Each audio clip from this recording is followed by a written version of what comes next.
ಹೋಗ್ಬಾರ್ದು ಏನ್ ಕೊಟ್ಟು ಹೋಗ್ಬಾರ್ದು ಮುಸ್ಲಿಮ ನಾನು ಮಂಡೆಲ್ಲ ಅದನ್ನೇ ನಾವು ಕೊಡುವ ಮಜಿದಿ ಸುಪ್ರೀಂ ಕೋರ್ಟಿನ ಎಲ್ಲರೂ ಏನದ ಭೇದ ಭಾವ ಮಾಡಬಾರ್ದು ಅಂತಕ್ಕಂಥದ್ದು ಕಿರಿಗಟ್ಟುಗಳು ಅಂತಕ್ಕಂಥದ್ದು ನಾವೆಲ್ಲರೂ ಒಂದೇ ತಾಯಿ ಮಕ್ಕಳು ಅಂತಕ್ಕಂಥದ್ದು ನಾವ್ ಎಷ್ಟು ದಿವಸ ಇರ್ಲಕ್ ಸಾಧ್ಯ ಇಲ್ಲ. ಎಲ್ಲರೂ ನೋಡೋದು ಮಂದಿಗೆ ದುಡ್ಡು ಕೊಟ್ಟು ಕಲಿಸ್ತಾರ, ಊಟದ ವ್ಯವಸ್ಥೆ ಮಾಡ್ತಾರ, ಗುಡಿಸೋ ವ್ಯವಸ್ಥೆ ಮಾಡ್ತಾರ. ಯಾರಾದ್ರೂ ಅನ್ಯಾಯ ಮಾಡಿದ್ರಂತ, ದೌರ್ಜನ್ಯ ಮಾಡಿದ್ರಂದ್ರೆ, ದಬ್ಬಾಳಿಕೆ ಮಾಡಿದ್ರಂದ್ರೆ ನಾನು ನಿಮ್ಮ ಜೊತೆಗೆ 24x7 ಒಂದಿನ ಫೋನ್ ಮಾಡಿದ್ರೆ ಲೇಟ್ ಆಗ್ತದ. ನಂದು ಒಂದಿನ ಉಸಿರಿನೊಳಗೆ ನಿಮಗೆ ಏನಾದ್ರೆ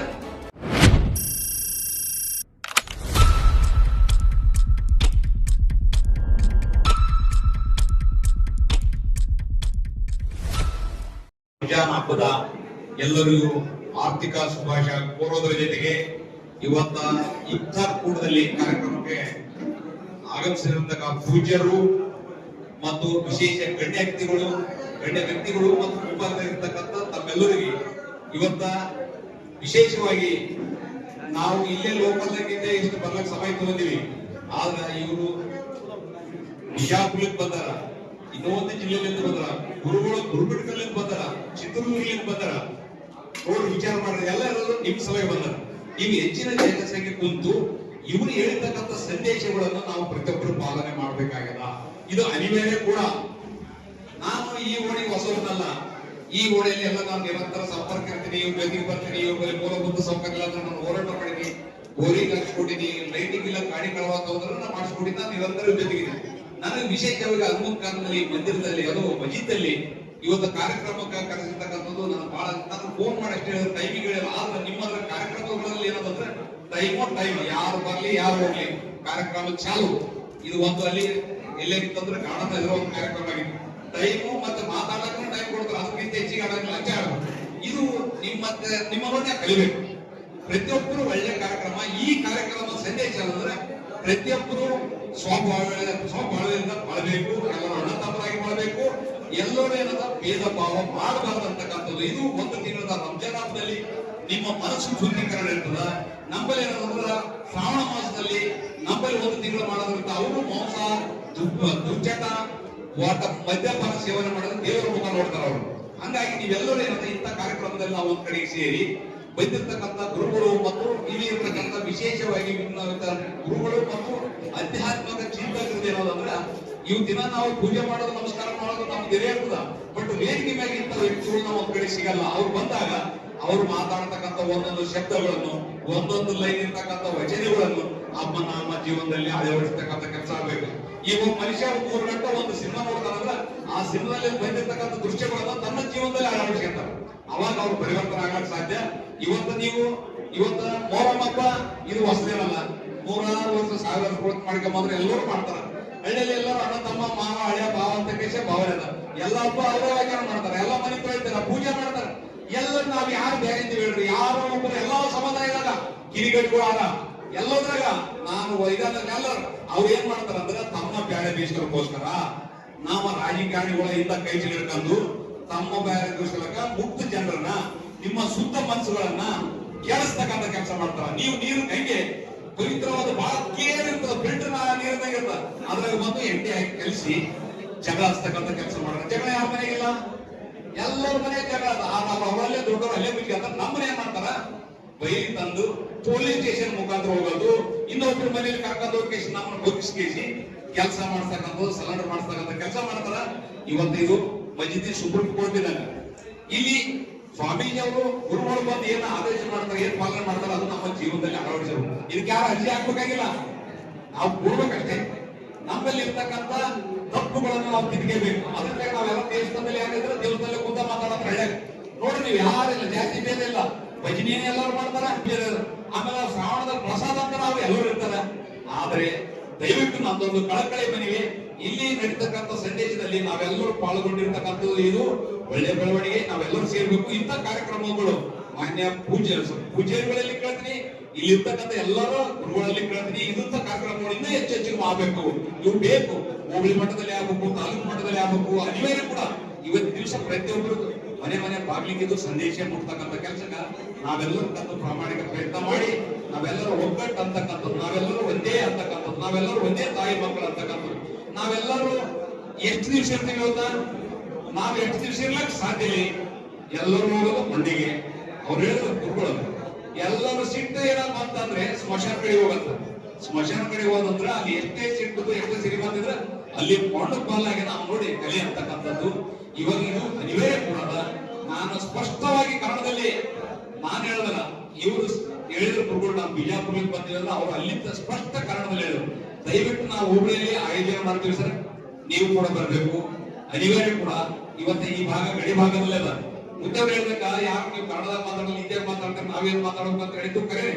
ನನಗೆ ಅದೇ, ನಮ್ಗೆ ಯಾರು ಫೋನ್ ಮಾಡಿದ್ರೆ ನಾ ಏನ್ ಮಾತಾಡೋಕೆ ಸಬ್ಜೆಕ್ಟ್ ಬಗ್ಗೆ ನನಗೆ ಏನು ಮಾಹಿತಿ ಇಲ್ಲ, ನನ್ಗೆ ಗೊತ್ತಿಲ್ಲ ಅಂತ ಹೇಳಿ ರಫೀಕ್ ಪಟೇಲ್ ಹಿಂದೆ ಮನೆ ಅಂದ್ರೆ ನನಗೆ ಪಾಪ ಅದು ಏನ್ ಹೇಳೋದು ನನಗೆ ಗೊತ್ತಾಗಲೇ. ಆದ್ರೆ ಇಲ್ಲಿ ಬಂದ ಕೇಳಿದೆ ಎಲ್ಲರೂ ಒಂದೇ ಆಯ್ತಪ್ಪ, ಮತ್ತೆ ನಾವು ಕ್ರಿಟಿಕಲ್ ಆಗಬಾರ್ದು ಅಂತಕ್ಕಂಥದ್ದು ಬಹಳ ಸಂದೇಶ, ಒಳ್ಳೆ ಸಂದೇಶ. ಇದು ನಾವು ಒಂದು ಕಡೆ ಸೇರೋಣ, ಒಳ್ಳೆ ವಿಚಾರಗಳನ್ನು ಮೆಲ್ಕಾಕೋಣ. ನಾವು ಮಾಡ್ತಕ್ಕಂಥ ತಪ್ಪು ಸರಿಗಳನ್ನು ಯಾರೇ ಅದಕ್ಕೆ ಕರಿತೀರ, ತಮ್ಮ ಸ್ವಾರ್ಥಿ ಕರಿತೀರಂದ್ರೆ ನೀವು ಹೋಗ್ಬಾರ್ದು. ಉಮೇಶ್ ಬುದ್ಧ ತನ್ನ ಸ್ವಾರ್ಥಿ ಕರಿತೀನಿ ಅಂದ್ರೆ ನೀವು ಹೋಗ್ಬಾರ್ದು. ಏನು ವಿಷಯ ಅಂತ ಕೇಳಬಹುದು, ದೇವಸ್ಥಾನದ ಕರೆದಿನಿ, ನಾ ಕೇಳಿದ ಬಂದೆ. ಆದ್ರ ನೀವೇ ಅದ ನಿಮ್ಮ ಸಲಗ, ಜನರ ಸಲಗ, ಕಟ್ಟ ಕಡೆ ವ್ಯಕ್ತಿ ಸಲಗ, ಕೃಷಿ ಕೂಲಿ ಕರೆದ ಸಲಗ, ಬಡವರ ಸಲಗ, ಅದು ಯಾರಿಗಾದ್ರೂ ನಿಮ್ಮ ಏರಿಯಾ ಸಲಗ ಒಳ್ಳೇದಾಗ್ತದ ನಾವು ಅಲ್ಲಿ ಕೈ ಜೋಡಿಸೋಣ. ಆದ್ರೆ ತನ್ನ ಬೇಳೆ ಬೇಸಿಗೆ ಏನು ಕರಿತಿರ್ತಾನ, ಅವರು ನಿಮಗ ದುಡ್ಡು ಕೊಟ್ಟು ಕರೆಸ್ತಾರ, ಊಟದ ವ್ಯವಸ್ಥೆ ಮಾಡ್ತಾರ, ಗುಡಿಸೋ ವ್ಯವಸ್ಥೆ ಮಾಡ್ತಾರ, ರೊಕ್ಕದ ವ್ಯವಸ್ಥೆ ಮಾಡ್ತಾರ. ಯಾವುದಕ್ಕೂ ಹೋಗ್ಬಾರ್ದು, ಬಂಗಾರ ಕೊಟ್ಟು ಹೋಗ್ಬಾರ್ದು, ಏನ್ ಕೊಟ್ಟು ಹೋಗ್ಬಾರ್ದು. ಆ ಜಾಗ ಹೋದ್ವಿ ಅಂತಂದ್ರೆ ನಾವು ಅಪರಾಧಿಗಳ ಸ್ಥಾನದಾಗಿದ್ದಂಗೆ. ಎಲ್ಲರೂ ಕಳಕಳಿ ಮನವಿ, ನಿಮ್ಮ ಜೊತೆಗೆ ನಾವಿರ್ತೀವಿ. ವೇದಿಕೆ ಮೇಲೆ ಕೊಟ್ಟಿದ್ದ ಗುರುಗಳು ಇರ್ತಾರ, ಸ್ವಾಮೀಜಿ ಇರ್ತಾರ, ಸಮಾಜದ ವ್ಯಕ್ತಿಗಳು ಇರ್ತಾರ. ನಾನು ನಿಮ್ಮ ಜೊತೆಗಿದ್ದು ನಿಮ್ಮ ಕಷ್ಟ ಸುಖದಲ್ಲಿ ನಿಮಗಂತ ಯಾರಾದ್ರೂ ಅನ್ಯಾಯ ಮಾಡಿದ್ರಂತ, ದೌರ್ಜನ್ಯ ಮಾಡಿದ್ರಂದ್ರೆ, ದಬ್ಬಾಳಿಕೆ ಮಾಡಿದ್ರಂದ್ರೆ ನಾನು ನಿಮ್ಮ ಜೊತೆಗಿದ್ದೀನಿ. ನಿಮ್ಮ ಒಳಗೆ ನಾನು ಮಾಡಿದೀನಿ, ಏನ್ ಮಾಡಿದೀನಿ ಅಂತ ಹೇಳಿ ಬೇಕಾದ್ರೆ ಇಲ್ಲೇ ಅದರ ಪೊಲೀಸ್ ಸ್ಟೇಷನ್ ಕುದುರೆ ಚೇಸಿ ಬಾಬಾ ಕಾಲಂತ ಹುಡುಗ ಅವ್ರ ಮೊಬೈಲ್ ಅಂಗಡಿ ಮಾಡೋಣ, ಪೊಲೀಸ್ ಕುದುರಿಸಿ ರಾತ್ರಿ ಬೆಳಗ್ಗೆ ಕುದುರಿಸಿ ಕೇಸಿ 67,000 ರೂಪಾಯಿ ವಸೂಲು ಮಾಡಿದ್ರು. ನಾ ಹೇಳಿದ್ನು ಅದನ್ನ ಹೇಳಿ BS ಆಗಿ ನೀನಾದ್ರು ಇರ್ಬೇಕಂದ್ರೆ ನಾನು ಇರ್ಬೇಕು, ಅವ್ನ್ ಏನ್ ತಪ್ಪಿಲ್ಲ, ಫಸ್ಟ್ ರೊಕ್ಕ ಕೊಡ್ಬೇಕಿಲ್ಲ, ಏನಾದ್ರು ಇರ್ಬೇಕಾಗಿರ್ಬೇಕಂದ್ರೆ ರೊಕ್ಕ ಮನೆಗೆ ಬಂದು ರೊಕ್ಕ ವಾಪಸ್ 45,000. ಆ ರೊಕ್ಕ ಲಂಚ ಕೊಟ್ಟದ ತಾಯಿ ಎದು ಹೊಡೆದ್ರೆ ಹಾಸ್ಪಿಟಲ್ ಇದ್ರು, ಅದು ದುಡ್ಡು ವಾಪಸ್ ಕೊಡಿ. ಅದು ಮುಸ್ಲಿಮ ನಾನು ನಿಮ್ಮ ಎಲ್ಲ ಅದನ್ನೇ ನಮ್ಮ ಹುಡುಗ, ನೀನ ಮುಸ್ಲಿಂ ಕೃಷ್ಣ ಅದನ್ನೇ ನಮ್ಮ ಹುಡುಗ, ಮೊದಲು ದುಡ್ಡು ಕೊಡು. 2 ಲಕ್ಷ ಕೊಡ್ತೇನೆ ಅಂತಂದ್ರು, 2 ಬೇಡ, 45 ರೂಪಾಯಿ, 1 ರೂಪಾಯಿ ಕಡಿಮೆ ಇರ್ಬಾರ್ದು, ಹೆಚ್ಚಿಗೆ ಇರಬಾರ್ದು. ನೀವು 2 ಲಕ್ಷ ಕೊಡ್ತಾರೆ, ಹುಷಿ ಗಾಡಿ ಗಂಡ ಸತ್ರ ಜಗಳಿ ತಿಂದು ಕೊಡ್ತೀವಿ, ನಮ್ಗಂತ ಬೇಕಾಗಿಲ್ಲ, ನಮಗೆ ಅಷ್ಟು ಅಷ್ಟೇ ಕೊಡಂತ ಹೇಳಿದ್ವಿ. ರೊಕ್ಕ ವಾಪಸ್ ಕೊಟ್ಟು ತಂದು ತಾಯಿ ತೋರಿಸಿದ ತಾಯಿ ಹಾಸ್ಪಿಟಲ್ ಹಿಡ್ಕೊಂಡ್ರು. ಇದು ನಮ್ಮ ಹತ್ರ ಬರ್ಬೇಕು. ನಮ್ಮ ಹತ್ರ ದಳ್ಳಾಳಗಳಾರ, ನಮ್ಮ ಹತ್ರ ಚರ್ಚೆಗಿರ್ಗಳಾರ, ನಮ್ಮನ್ನ ದಾರಿ ತಪ್ಸೋರ ಅವ್ರೆ. ಚಲೋ ಅಂತ ಕಿಡಿ ಗಂಜಿ ಬರ್ತಾರೆ, ಅವ್ರು ಇಸ್ತ್ರಿಗೆ ರೊಕ್ಕ ಕೊಟ್ಟಿರಲ್ಲ ಅವ್ರು. ಹಂಗಾಗಿ ನಿಮ್ಮ ಮನಸ್ಸು ಶುದ್ಧ ಅದ. ಇಲ್ಲಿ ಬಂದಿರ್ತಕ್ಕಂಥವ್ರು ನೀವೇನಾದ್ರು ಒಳ್ಳೆ ಮನುಷ್ಯರವರು, ಇನ್ನ ಬಂದಿಲ್ಲ ಅಂತ ಅವ್ರು ಅಲ್ಲ. ಈಗ ನೀವು ಇದನ್ನ ಕಾಪಾಡಿಕೊಂಡು ಹೋಗ್ಬೇಕು. ಗುರುಗಳ ಸಂದೇಶಗಳನ್ನು ಪಾಲ್ಮಾಡ್ಕೊಂಡು ಹುಡುಗ ನಾವ್ ಹೇಳ್ತಕ್ಕಂಥ ಎಲ್ಲ ನಮ್ಮದೇ ಸತ್ಯ ಅಲ್ಲ, ಬೇಕಾದವನ್ನ ಅಳವಡಿಸಿದ್ರೆ ಬೇಕಾಗಲ್ಲ ಅಂತ ತೆಗೆದು ಬಿಡ್ರಿ. ಇವಾಗ ಒಂದು ಡಜನ್ ಬಾಳೆಹಣ್ಣು ತಂದು ಒಂದು ಕೊಳಿತ ನಾವು ತೆಗಿಬೇಕು, ಹನ್ನೊಂದು ಇಟ್ಕೋಬೇಕು. ನಾವು ಊಟದಲ್ಲಿ ಏನಾದ್ರು ತೆಗೆದಾಕ್ತಿವಿ. ಅದ್ರಾಗ ನಮ್ಮಲ್ಲಿ ಇರ್ತಕ್ಕಂಥ ತಪ್ಪಿದ್ರೆ ನಮ್ಗೆ ಹೇಳ್ರಿ, ಎನಿ ಟೈಮ್ ನೀವು 24x7 108 ಫೋನ್ ಮಾಡಿದ್ರೆ ಲೇಟ್ ಆಗ್ತದ. ನಂದು 109, ನಾನು ನಿಮ್ಮ ಮನೆಗೆ ಬರ್ತೀನಿ, ನಂದು ಏನಿದ್ರೆ ಹೇಳ್ರಿ, ನಾನು ಇದಕ್ಕೆ ನೀವೆಲ್ಲಿ ಹೇಳ್ತೀನಿ, ಎಲ್ಲಿದ್ರೆ ಅಲ್ಲಿ ಪ್ರಮಾಣ ಮಾಡ್ತೀನಿ. ನನ್ನದೇನಾದ್ರೆ ನಿಮಗೆ ಒಳ್ಳೆ ಕೆಲಸ ಮಾಡಬೇಕು, ನನ್ನ ಉಸಿರಿನೊಳಗೆ ನಿಮಗೇನಾದ್ರ ಏನಾದ್ರೂ ನಾನು ಕಲ್ತಿರ್ತಕ್ಕಂಥದ್ದು ನ್ಯಾಯ ಕೊಡಿಸ್ಬೇಕು. ನನ್ನ ನಿಮ್ಗೆ ಅನ್ಯಾಯ ಆದ್ರೆ ನಾ ಎಲ್ಲಿ ಕೊಟ್ಟಾಗ ಮಾತ್ರ ನಾನು ನಂಬ್ತೀನಿ, ಇಲ್ಲದ್ರೆ ನಂಬಕ್ಕಾಗಲ್ಲ. ಅದನ್ನ ನಾವೆಲ್ಲರೂ ನಂಬಿಕೊಳ್ಳಿಸಬೇಕು. ಆತ್ಮವಿಶ್ವಾಸ, ನಂಬಿಕೆ. ಹಿಂದಕ್ಕೆ ನಾವು ಹೊಲ ಮಾಡಿದ್ರಂದ್ರ ಬರೀ ಬಾಯಿಲೆ ಉಗಾದಿ ಹಬ್ಬದ ದಿವಸ ರೈಸ್ ಆಗ್ಯಾವ, ಇವತ್ತು ಕಾಲ ಬರ್ದು ಕೊಟ್ರೆ ಕೋಟಿ ತಿರುಗಾಡತ್ತ ಹೊಲ ಆಗೋಲ್ಲ. ಯಾಕಂದ್ರೆ ನಂಬಿಕೆ ಇಲ್ಲ, ವಿಶ್ವಾಸ ಇಲ್ಲ. 5 ಲಕ್ಷ ತಗೊಂಡ್ 25 ಲಕ್ಷ ಆಗಿರ್ತ ಮುಂದಿನ ವರ್ಷ ಮಾಡಬಂದ್ರೆ ಅವ್ನು ಮಾಡ್ಬೇಡ ಅಂತ ಹೇಳವ ಊರಾಗಿದ್ದಾನೆ, ಅವನು ಕಳಿಸ್ತಾನ. ಹಂಗಾಗಿ ಮಾತು ಜಮಾನ್ ಮಾಹಿತಿ, ಗುರುಗಳ ಆಶೀರ್ವಾದ, ಗುರುಗಳ ವಚನ ಮತ್ತೆ ಮುಖಂಡರು ಎಲ್ಲರೂ ನಿಮ್ಮ ಜೀವನದಲ್ಲಿ ಅಳವಡಿಸಬೇಕು. ನಾನು ಯಾವುದೇ ಕಷ್ಟ ಸುಖ ಏನಿಲ್ಲ ನಾನು ಕರೀರಿ, ದಯವಿಟ್ಟು ನಿಮ್ಮಗ ನಾನು ಇಲ್ಲಿದ್ದರೂ ನಾನು ಯಾವಾಗೇ ತಪ್ಸಂಗಿಲ್ಲ. ಎಷ್ಟೊತ್ತಿದ್ರು ನಾನು ಬಂದು ನಿಮ್ಮ ಭೇಟಿಯಾಗಿ ನಿಮ್ಮ ಕಷ್ಟ ಸುಖದಲ್ಲಿ ಭಾಗಿಯಾಗ್ತೀನಿ ಅಂತ ಹೇಳ್ತಾ ಈ ಕಾರ್ಯಕ್ರಮದಲ್ಲಿರ್ತಕ್ಕಂಥ ಆಗಿರ್ತಕ್ಕಂಥ ಇವರು ಸರ್ ಗುರುಗಳು ಬಿಜಾಪುರಕ್ಕೆ ಬರ್ಬೇಕು. 4-5 ಗಂಟೆ ಬೇಕ್ರಿ. ಅವ್ರು ಎಷ್ಟು ಕ್ಲಾಸ್ ಪಡ್ಕೊಂಬಂದ್ರೆ ಬರ್ಬೇಕು. ಪ್ರತಿಯೊಬ್ಬರು ಗುರುಗಳು ಯಾರು ಬರ್ತಾರೆ ಅವ್ರಿಗೆ ನಾವು ಗೌರವ ಕೊಟ್ಟು ಅವ್ರಿಗೆ ಹೇಳ್ತಕ್ಕಂಥ ಕೆಲಸ ಕೇಳಬೇಕು. ಬಹಳಷ್ಟು ಸಾನ್ನಿಧ್ಯ ವಹಿಸಿರ್ತಾರ, ಅವ್ರು ಇನ್ನೂ ಮಾತಾಡ್ತಾರೆ, ಎದ್ದು ಬಿಡ್ತೀವಿ. ಅದಾಗಬಾರ್ದು. ಮನೆಯವ್ರಿಗೆ ಏನ್ ಮಾಡ್ತೀವಿ ಇವಾಗ ಏನಿಲ್ಲ, ಕುಂತು ಈ ಪ್ರವಚನವನ್ನು ಆಲಿಸ್ಕಿಸಿ ನಮ್ಮ ಜೀವನದಲ್ಲಿ ಇರ್ತಕ್ಕಂಥದ್ದು ಏನಾದ್ರು ತಿದ್ದುಪಡಿ ಮಾಡಿಕೊಂಡ್ರೆ ಇದಕ್ಕಿಂತ ದೊಡ್ಡದೇನಿಲ್ಲ. ಇನ್ನೊಂದೇನಂದ್ರೆ ಆರೋಗ್ಯದಲ್ಲಿ ಇತ್ತೀಚಿನ ದಿನಗಳಲ್ಲಿ ಬೇಕು ಅಲ್ಲಿ ಜಂಕ್ ಫುಡ್ ತಿನ್ಬಾರ್ದು ಅನ್ನೋದಕ್ಕೆ ನನ್ನ ವಿಶೇಷ. ಯಾಕಂದ್ರೆ ಡಾಕ್ಟರ್ಸ್ ಎಲ್ಲರೂ ಇದ್ರು, ಔಷಧಿಗಳ ಬಗ್ಗೆ 5-6 ಮಂದಿ ಡಾಕ್ಟರ್ಸ್ ಬಂದ್ರು, ಎಲ್ಲ ಕೆಲಸ ಬಿಟ್ಟು ಅವ್ರು ಬಂದಿರೋದು ವೇದಿಕೆ ಮ್ಯಾಗ. ಅವ್ರನ್ನ ಕೇಳಿದ್ರೆ ಹೇಳ್ಬೇಕಾದ್ರೆ ಪಾಪ ಅವ್ರು ಏನದ ಹಾಸ್ಪಿಟಲ್ ಅಲ್ಲಿ ಬಂಡೀಪುರ ನಮ್ಮಲ್ಲಿ ನಮ್ಮ ಮಕ್ಕಳು ಸೀರಿಯಸ್ ಇದ್ದು ಬಂದಿರ್ತ ಹಂಗಾಗಿ ಅವ್ರು ಓದುತ್ತ ಪರವಾಗಿಲ್ಲ ಇಷ್ಟೊಂದು ಸಮಯ ಕೊಟ್ರ ನಿಮ್ಮ ಆರೋಗ್ಯವನ್ನು ಹಾಳು ಮಾಡ್ಕೊಂಡೆ ನೀವು ಭಾಗ್ಯವಂತರ ಆರೋಗ್ಯನೇ ಭಾಗ್ಯ ಅಂತದ್ದು ಆರೋಗ್ಯದಲ್ಲಿ ನೀವು ಚೇತರಿಸಿಕೆ ಮಾಡಬೇಕಂದ್ರ ಆಹಾರದಲ್ಲಿ ಬದಲಾವಣೆ ಆಗ್ಬೇಕಂತಕ್ಕಂಥದ್ದು ಹೇಳಿ ನಾನು ಎರಡು ಮಾತುಗಳು ಮುಗಿಸ್ತೇನೆ. ಜೈ ಹಿಂದ್.